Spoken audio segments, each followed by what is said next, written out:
Hey folks, Dan from Precision Mobile Auto Detailing. Doing something a little not detailing related. Finishing up the installation in my 13 Silverado. Putting in a Pioneer AVH-2300NEX. And I'm kind of doing this video because wasn't sure on a couple things, and I didn't really find any videos on it. And the ones that I did find, they did stuff that I didn't have to do. So I kind of thought I'd shoot this video. I mean, I'll just shoot it, put it out there on, just because I didn't see it. I mean, it could be somebody did have something, but I just didn't see it. So two things with this one. I saw in a couple of different videos for Silverados where they had to cut this out. And I would assume most of this should apply for the 2007 through 2013s. But I guess it would just depend on the radio. I obviously didn't have to cut this out because of my radio. Mine's just got the little fan on the back. Some of them have that heat sink, and I think that heat sink is what gets in the way, and then you got to cut that out. So I didn't have to do it. It butts right up against it. I know that. There's maybe just a little hair of a gap between this and the back. So other than that, that worked out great. And then I ended up, instead of just buying the regular old harness just to plug this thing in, not that I don't use the OnStar, so I don't care. I don't use it for navigation. I don't use it for phone calls. Never have, never will. I'm an Android user, so everything gets done through my Android and the Bluetooth on the truck. And that's kind of the reason why I bought this one, is because I wanted to play with Android Auto. And what I ended up doing, instead of just buying the regular old harness, I bought the PAC system, and that took out all the headaches. I mean, it's completely just a direct connect. You take the harness from the radio, wire everything up to the harness for the PAC, and you're done. And then it takes care of everything else. All you got to do is turn the little dial to put it to the right stereo setting. Mine was 7. Everything worked default out of the box. All these work the way they should. The sound, everything, source. This also has the you got to hook. One of the things I did find too that I couldn't find online anywhere, because I wasn't positive if I needed it or not, but you do. The mute, which is this yellow and black wire, this gets plugged in, and I had to extend this because I didn't want it. What I'm going to do is I got Tessa tape, and I'm going to wrap all this stuff up before I put it away. But I kind of zip tied a lot of it, and then I'll just use the Tessa tape to finish it off. But I wanted all these wires the same length. This one, the mute one, comes up a little short, though of course I did. What you're supposed to do is, on the harness that goes into the PAC system, there's a brown wire that's looped, and you have to cut that wire, and you plug into the other end, and it tells you which wire to plug into, which one. That's one that's closer to like a blue with a white stripe or something like that. So you just have to do that. I mean, I cut it at the middle. I probably should have cut it all the way up at the connector. That would have gave me the length to reach here. So if you got to do it, that's what you should do. Cut this off. Cut this brown wire off as close to that connector as you can. Can I get it? I might be able to get it out. I tucked everything up in here. Yeah, see? So the end, it's buried. It's on the underside. Yeah, it's on the underside of this, so you can't really see it.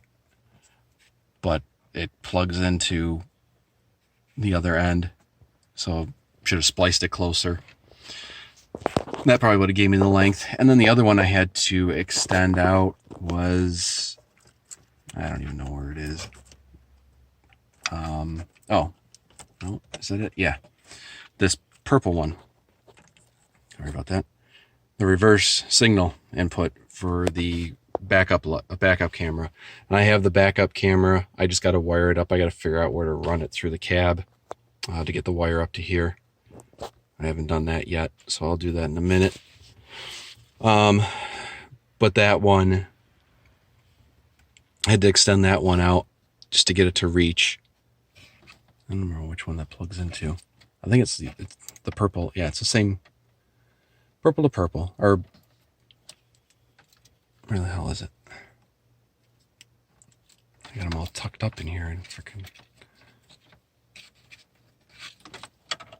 Oh. The other side's labeled too. The side on the PAC side's labeled.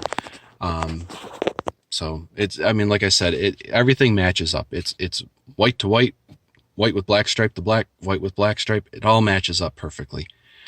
So it's the complete direct connect. You got to tie in all your powers, your 12 volts, tie those all together, and then your grounds. So what I did is there's a yellow and then the other yellow, and it connects up to the yellow for the harness. So those are all put together, and everything goes right into the plugs. That goes right into the factory harness on the truck. So there's no looking for a power, no looking for a ground, a place to ground it out or anything. I spent like $30, or I was going to spend like $30 and just buy the harness. The extra, what, $70? I got this on Amazon, and it's the RP5 GM31. Yours might be a little bit different. Just go to their website and check it out. But I'll post a link in the comments for the Amazon, where I picked it up on Amazon. And then that was it. I mean, everything just plugged right in. And done. No headaches, no goofing around, no monkeying with wires, no splicing into anything. Just plug it in and go. So, and I was able, you can kind of see there's a little bit of, there's ductwork back here. But when I slide this pack, it goes up and over, and there's actually space behind there. So this thing it's either sitting up on top when I get it all tucked away in there, or it's hanging over the back side of it. So either way, it's completely out of the way. There's plenty of room. This thing, I put it in. The only thing is I ran the antenna wire. I kind of looped it up and over. So that's out of the way, because it's such a stiff wire that when you went to go push the radio in and everything, it would just get in the way. So that's what I found. And then the clicker, I just tied it into the 4-wheel drive, just kind of, so it's hanging here. That's perfect. Whatever volume this thing's at is fine too. I found the volume's fine. It does have a volume control on it. It's got 4 different settings, and you can change it. I just left it the way it is, and it's fine. Sounds like somebody's, when your turn signals are going off, it sounds like somebody's knocking on wood, but knocking on a block of wood. But other than that, it's fine. And then you get all that stuff back, and like I said, those all worked right out of the box, and then it's all good to go. So hope you guys found that information a little useful. I don't know what else to tell you. I put I got the kill switch for the reverse, for the parking brake, so you can still watch the videos. Not that I'm watching videos while I'm driving, but I just put it in there kind of for the fun of it. And then of course down the road, if I'm doing something, if I do something else, maybe if I put the screens in the headrest, I don't know if I'm going to need it or not. So, I don't want to be monkeying around with this while it's hanging here, when I can just, if I get the screens for the headrest, they just plug right into the back. I don't have to, so it's just come in here, plug them in, put it back. I don't have to go goofing around with the wiring on here or anything. So, so I think that was it, other than, splice into that brown wire to get your mute, because you definitely do need that if you use the Bluetooth. Make sure you disconnect your phone from the truck, unpair it so it doesn't pair up, or else you're going to have problems. And that was it. The first time I did use this, I did test it out. The first time I did it, it just sat here. And I don't know if maybe my phone wasn't out of service or anything. I don't know what it was. But I just got it. The time started running like it made the call and everything, and there was nothing, no sound, no anything. And then I hung up, tried it again, and it worked. So I don't know what that was all about. I don't know if that was an issue with the radio or it was just being kind of flaky for a moment or something. I don't know. But that was the only problem I had, and that seemed to resolve itself, and it's been fine ever since. So I tried it a couple more times, and it was fine.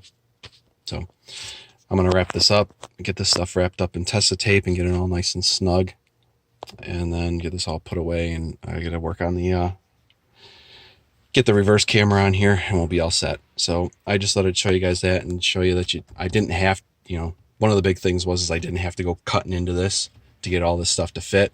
This fit in there, just shove it up in there, and it fits perfect. It fits just fine. So I will see you guys in the next video then.